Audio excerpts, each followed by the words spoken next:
Almost immediately after the infusion, I started to feel a little bit more energy and certainly noticed a decrease in that anxiety and kind of burnout feeling. A new biohacking trend is gaining momentum in the wellness space.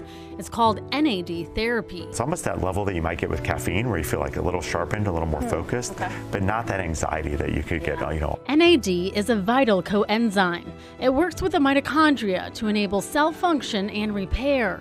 And so, what we found is that as we age, the NAD levels kind of decrease in the body. This can lead to chronic fatigue, brain fog, and increased risk for illness or cancer. But is NAD therapy safe and effective? So I looked on your website. It costs around $400 for an infusion. Why do the NAD therapy if you could do these precursors cheaper in a pill? Do you ever worry maybe there's something we don't know about taking NAD supplementation? Welcome to the Wellness Files, a podcast where we explore practical tools, research, and real stories. I'm your host, Carrie Beal, and today we're sitting down with Dr. Jonathan Leake. So we are here with Dr. Jonathan Leake, and you are a board-certified emergency care doctor, but you also are the co-founder of Hydrate Medical in Charlotte and Asheville, as well as Derive Health in Charlotte. So thanks for being here. Thanks for having us. Glad to be here. So tell me a little bit about how you transitioned. I know you still do some shifts as an emergency care doctor, but why you started to transition kind of out of that field and go into more of a specialty. Sure, so my business partner Keith and I were both working in the emergency department together. We were kind of always taking care of people when they're very sick and run down. And so, we kind of started talking about, is there some way that we could help being part of like health and wellness? Can we catch patients earlier before they get sick? And then we had noticed, that when we're taking care of people in the emergency department, that often IV fluids help them feel better, right? If you have the flu or a stomach bug and you're dehydrated, often getting IV fluids just really helps you feel better. And so we started kind of putting that together that, maybe we could help people with IV fluids and IV hydration in a, private clinic where it's comfortable. It's not the chaos of the ER, it's really a place you can sit and relax and get some IVs. And so we really kind of dove into the research at that time of, what other things might be good to add to these IV bags that could actually be helpful for people. And so we dove into, vitamin C, B12, B complex, and kind of putting that all together as something that could be helpful and kind of boost people's overall health and wellness. And so we opened Hydrate Medical in 2014 to kind of focus on that. All right. So tell me about NAD therapy. This is something that's kind of new. I know there is limited research on it, but I think a lot of people are curious to understand what it is and why it's being offered. So NAD plus is nicotinamide adenine dinucleotide, so a long word for the substance in your body that really is involved in how the cells make energy. And so every cell in our body has to take food and basic nutrients and then kind of turn it into ATP, or what we call this kind of currency for energy. And NAD plays a key role in that. And it really is kind of often the rate limiting step, meaning that we run out of NAD, we get low on NAD, and then the cells can't make energy. And so, what we found is that as we age, the NAD levels kind of decrease in the body. And so therefore, that's where some of this destruction to our cells happens over time. But also when we're under stress, we're not getting enough sleep, we're maybe pushing our body too hard with, caffeine or other prescribed stimulants, we can kind of see a decrease in NAD levels as well. And then that shows up in the body with kind of fatigue and maybe even anxiety, burnout, brain fog, those sort of things as well. And so I was listening to another podcast about it, and my understanding, they kind of explained it that like you take the food in, that food goes to your cells, and then the mitochondria, in addition with the NAD, helps turn it into ATP, which is the energy that you need to literally do anything. Absolutely. Like you wouldn't survive without NAD. And so mitochondria and other, power plants in the cell that are really kind of converting basic food sources or nutrients into energy rely on NAD, and this cycle we call the Krebs cycle is one of the main things where it's really taking basic nutrients and then converting them into ATP or energy for the cell. And this happens in every cell in our body, whether it's a skin cell to blood cells, to immune cells, all those sort of things. So if clinics are offering NAD therapy, I know yours offers that, what does that look like? So usually it's done through injection or IV infusion. And so, what we found is that while certainly you can get NAD, through your diet or other supplements, that, IV infusion or injection of NAD is the quickest way to raise levels, in your bloodstream. And then once we raise those levels in the bloodstream, then that's getting into the cells and helping them boost energy. And so an infusion usually takes about 2 to 3 hours. It's a little bit of a slower infusion than if you just wanted to pop in and get a quick B12 infusion. And that's because it can cause a little bit of discomfort during the infusion if it's run too fast. And so some people may notice, some stomach upset or congestion or those sort of things if it's run really, really fast. And so we run a little bit slower to kind of minimize those symptoms. And then sometimes it's done just as a quick injection, so a lower dose, but just as a quick intramuscular or subcutaneous injection. And that can be a great way to kind of maintain levels as well. So it could take 2 to 3 hours? Yeah, absolutely. Feels like a long time. Yeah, yeah. And so it's certainly something that you have to kind of schedule and think about. Yeah. It's not a quick pop in and get it. It's something that you really have to kind of schedule for. Yeah. What's nice is that it's not, mind altering or anything like that during the infusion. So people take it as a time to read or relax or maybe work a little bit. You can certainly bring your laptop and, get some work done, during the infusion as well. So I think a lot of people, they're wondering if it works. Yeah. I did some research, and there were a few studies, mostly in rodents, so in mice, that showed it could expand your life, as well as helping with other things. So it reduced age-associated weight gain, improved energy metabolism, physical activity, insulin sensitivity, plasma lipids, and some organ function as well. So I thought this was all interesting, but then some of these studies incorporated using the precursors to NAD. Can you explain what those are? Because I think I want to eventually get to the topic of why it's important to take NAD in an IV instead of a pill, but it sounds like these precursors you could take in a pill. So can you explain what these precursors are? Sure. So there's a lot of excitement about these precursors, and so the two main ones are NR, which is nicotinamide ribonide, and then NMN, which is nicotinamide mononucleotide. And so what these are like the basic ingredients that your body uses to make NAD, and so it's often the things that we would get in our food, maybe. So we don't often get just NAD plus, directly in our food. We get these precursors that then our body kind of converts into NAD. And so what we found is when you're trying to supplement orally with NAD plus, when you take it, often gets broken down in the stomach or digestive system, and so it doesn't absorb very well, so it doesn't raise those serum levels. I want to emphasize that's why you wouldn't recommend getting NAD as a pill, right? Because it doesn't even get to the cells. Yeah, correct? It just breaks down, and so we've not really, in studies where we've taken NAD plus directly by mouth, we don't see the serum levels kind of rising at all. It just kind of seems to get broken down. But it's been more exciting research with the NR and the NMN that we're seeing that by taking that orally, we actually see these NAD levels in the cells and in the serum actually rise in the laboratory. So it seems like maybe it's a way to actually kind of boost these levels. And obviously it's easy, right? Now something that you can take, once or twice a day, a pill, and maybe maintain these levels and actually kind of prevent some of these effects we're seeing of NAD decreasing over time. Do you think so I looked on your website, it costs around $400 for an infusion.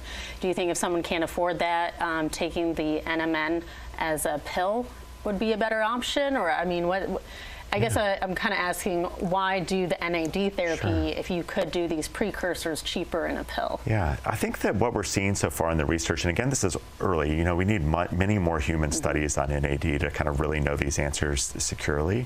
So much of the research has been in animals, like you're saying, and the signal is there. It's super promising. From the biochemistry, that NAD is very promising, for longevity and, anti-aging and those sort of things. But again, that research is early. Right? Yeah. And so, I think that when we're looking at oral supplementation, versus like IV infusion, I think that if you're a pretty healthy person overall, you're taking care of, your basic things like getting enough rest, eating a healthy diet, you feel like pretty healthy, you're able to exercise and those things overall, then oral supplement may be a great option for you, for really, hey, I want to boost my levels a little bit, I want to maintain better NAD levels over time. Sorry. Oh, no, you're okay. So I brought water. Yeah. So I think that, if we're looking at maintaining levels over time, that the oral supplements work very, very well. But if you're depleted, it's really hard to get those levels back up just by taking an oral supplement. And that's where like IV or injection of NAD can really come in. And so, if you're feeling burned out, fatigue, you're having brain fog, you're not sleeping well, you're noticing those symptoms, I think it's hard to get back to where you need to be from an oral supplement alone. And so that's when the time of like, hey, you might need to kind of splurge and get this IV infusion or do some IV or IM injections to kind of get those levels back up. And then now you can go back to the oral supplements to kind of maintain it in between. And then for people who are curious in getting it, I know you've tried it, correct? Yep. Tell me what it's like. Yeah, so I, use this as part of my ongoing healthcare, and so really primarily, as we were talking about before the podcast, that if I'm feeling fatigued, burnout, I've had a really hard work, maybe I've done a couple of ER shifts and then had a lot of meetings and busy days, with Hydrate and Tarif, and I'm just starting to get that brain fog and that fatigue. I'll feel like, I think it's time to do an IV infusion of NAD. And so, almost immediately after the infusion, I started to feel a little bit more energy and certainly notice a decrease in that anxiety and kind of burnout feeling. But the next day is where I really noticed it. I feel more focused. I have more mental clarity. And I talk about, it's almost that level that you might get with caffeine where you feel like a little sharpened, a little more focused, but not that anxiety that you could get, also with caffeine. And so, and I noticed that'll last a week and sometimes even a month for me, that I kind of feel more focused, more calm. Wow. And I do take an oral NR supplement as well, so I think that helps continue my levels that kind of help that continuum as well. But I noticed that within 24 hours after infusion, you just kind of feel sharper and a little bit lighter, less anxiety. Can you get your NAD levels measured? Yeah, so there's not really reliable testing for that right now, and the thought is that because it's so much of it is intracellular, meaning that it's in the cells, that the serum level kind of goes up and then is absorbed by the cells, and then so it's hard to measure. And we see that with other supplements like vitamin C, potassium is another one like that, where really so much of the levels are stored in the cells that it's hard to really have a reliable testing for it at this point. Are there any side effects to this type of medication? Yeah, so most of it is during infusion. And so during infusion, people may notice a little bit of tightness in their chest or abdomen, some belly cramping, nasal congestion. But really that's primarily rate related to the rate of infusion. And so slowing down the rate kind of minimizes those. Another thing that's really important is making sure that the body's kind of healthy and ready to take in the NAD and kind of use it effectively. And so we start all our infusions with a vitamin infusion to kind of make sure that your body has all the other ingredients it needs to make energy. And so that's looking at, B12, B complex, vitamin C. There's another substance called NAC, which has, really been helpful to show that the body helps make antioxidants and kind of help detoxify.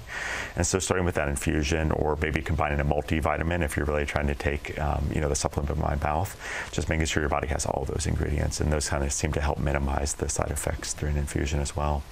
But otherwise, after the infusion, people don't notice any ongoing side effects. There's not really any other fatigue or swelling or anything like that we've seen. Do you think we need more human trials on this? Because we've had a lot of studies in mice. Yeah, I think, to me, the reason that we feel comfortable offering NAD IV in our clinic is that there have been really good safety studies looking at IV and injection NAD. So we know that it's safe, and then we're seeing really strong signals and effectiveness, from the animal studies, right?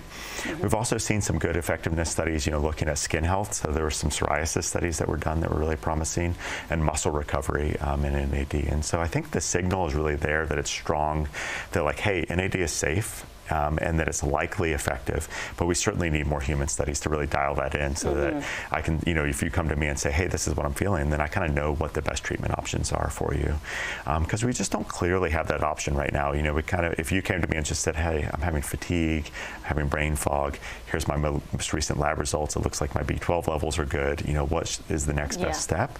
I would say, hey, let's try NAD and see how it goes for you. The lab studies are probably there to suggest that, and we know that it's safe. But it's hard to know right now, hey, 100% this is going to be anti-aging for you. It's going to slow down your aging process. It's going to be better for your skin. We don't quite know that yet, but the signal is there for it. Do you ever worry maybe there's something we don't know about taking NAD supplementation? I say this because there's new studies coming out about something like taurine. Right. So having too much taurine, which we have in energy drinks now, could be associated with cancer. Right. And so now there's a push not to have too much taurine. Do you ever worry that maybe that could be a case with NAD where we just don't know enough yet? Yeah, so there was some research that was concerning a little bit. I think this came about 2 years ago. People started talking about well, if you're boosting cell and cell metabolism overall, what about a cancer cell? Are you not also boosting that? And so I think some of the more recent laboratory research has shown that you're boosting the immune system to kind of a level that's so high that if there was cancer boosting at the same time, it's probably actually fought off by the immune system. But again, early signals, right? We don't really definitively know that answer yet. There's not been, these big double-blind studies where we know for sure. So I think those are things that we need to continue to watch. I think that there's been some longer-term studies looking at the skin health and the muscle health. health and recovery. And what we saw is that people who were getting NAD didn't show increased cancers, or increased, long-term side effects. And so that's, again, promising, great signal, but something that I think we need to continue to keep an eye on, as well. Why do you think there hasn't been more human trials on this? So I think that unfortunately a lot of the research in our country is funded by drug companies, right? And so that's where most of the money comes from, to be able to kind of spur this on. And all of these substances are kind of like off patent, right? They're natural substances, they're activated vitamins. NAD in its purest form is just an activated form of vitamin B3. So you can't patent it, right, which means you can't make a lot of money. Yeah, so where's the money going to come from for these big studies, right? Yeah. You're talking about millions of dollars, and so I think that's why we're focused on more of these smaller studies.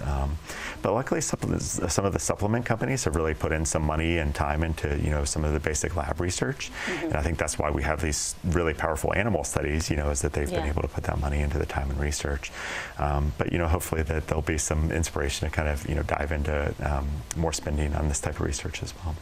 Do we know if there's a certain age that your NAD levels really start to drop off? Yeah, it looks like in the mid-40s into your early 50s that we kind of see that start to decline. And then there's kind of a second wave in your 70s that we kind of see that. And that's where, there's some signs too that NAD helps kind of prevent DNA degradation over time and part of that aging, process. And so we really see that seem to take effect in the 70s, where this is where your 70s where like, your DNA is starting to get damaged, and really this kind of second stage of aging that we see at that phase. And so NAD seems to be kind of protective at that phase. So I guess what I'm getting at, is there a certain age that you would recommend trying NAD therapy? Yeah, I think, if you're going to be starting like a daily supplements or thinking about supplementation, that earlier is always better, right? Because we're kind of maintaining those levels. So I think if you're in your 30s, and heading into your 40s, I think it's certainly a great time to start it if it's something that you're considering. In my 30s, heading into my 40s? Yeah. I mean, I'll be getting there soon. Right? That seems too close. So there are natural ways to improve your NAD. Right. So it's my understanding, I was looking at some of the research on exercise, and the way I kind of interpret it is like the more you use a muscle, the bigger it gets and the stronger it gets, and then it signals the body, hey, we need NAD. Right. We need to keep the mitochondria strong. We need mitochondria to power the cells and help maintain all this muscle that we're building or toning. Would you say the same? Like that's kind of how it works with exercise? Yeah, I think that we've obviously survived hundreds of years without NAD supplementation, right? And so our body has ways to kind of maintain that and to keep up with it. And so I think that the things that make you healthy, we know raise NAD levels naturally. And so eating a very healthy, well-rounded diet, rich vegetables, proteins, those sort of things, particularly proteins, seem to really carry a lot of the NAD in the precursors.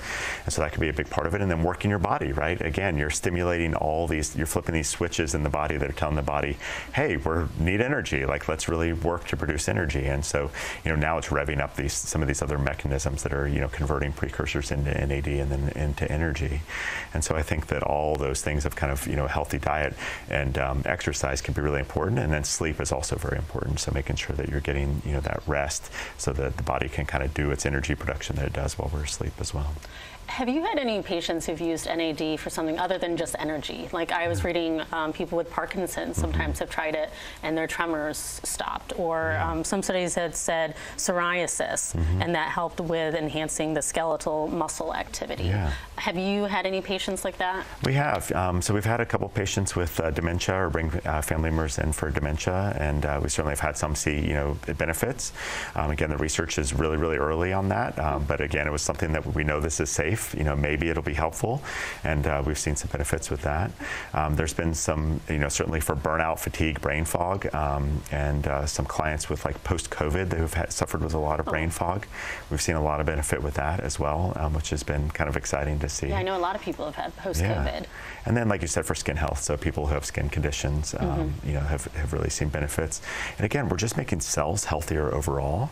And so, because of that, if it's a skin cell, hey, maybe it needs more energy, more more health, and that we may see that improvement in the skin. And, we think with the brain fog, that really neurons are cells too, right? And so if we're able to improve the overall health and wellness of our brain cells, maybe they're able to produce more receptors, more neurotransmitters, and so that seems to kind of help as well. There's also been some studies that have showed signs towards decreasing inflammation with NAD infusions, and so that may help overall skin health, brain health as well. Because we think in like long COVID and some of these other syndromes where people have long-term symptoms, that inflammation is a key component in that. Yeah. And so reducing inflammation seems to be a big part. Seems to really help. All right, I think we talked about most of it. So if somebody is going to a clinic, because this isn't like a regulated medication, what should they look for? What questions should they ask?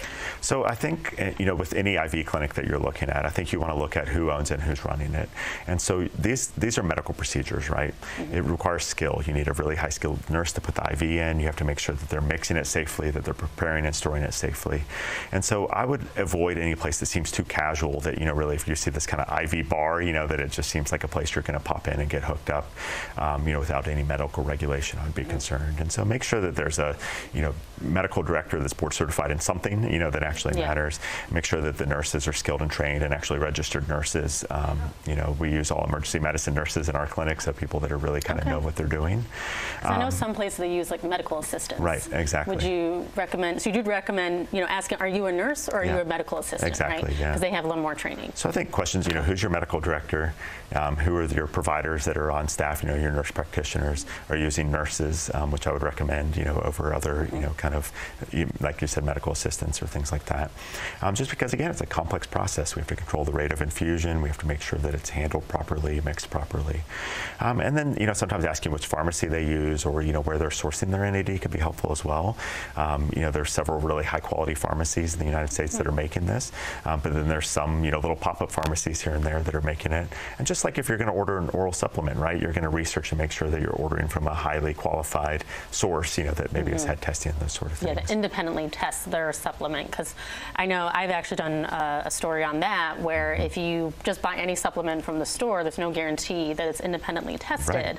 But some of them have a label saying we test ourselves. Absolutely. And so that's something to look for, Yeah, and then I think asking about what other vitamins or other things they infuse with the NAD. What's in it, right. And again, just because I think having all the ingredients kind of given before the NAD infusion, the vitamins and nutrients can be really helpful to get the most effect. You're paying $400 or $500 for an infusion. Let's make sure you're getting the best results because you're getting everything that your body needs to put the NAD to use. Okay. Anything else you want to add about NAD that I haven't asked you? Yeah, no, I think we're really excited about the research, and I think it's a great place to continue to watch.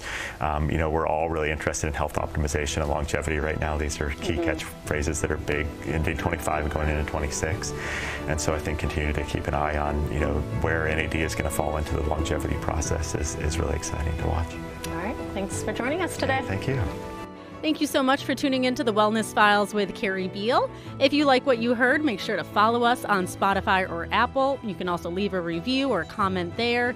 And if you're listening or watching on YouTube, make sure to save this playlist. This way you can see new episodes as they come out. They should be released every Wednesday. And I'm also on social media. Again, my name's Carrie Beal. You can follow me there. And on Substack, I post a summary of the podcast and other health stories that I'm working on. Thanks for listening.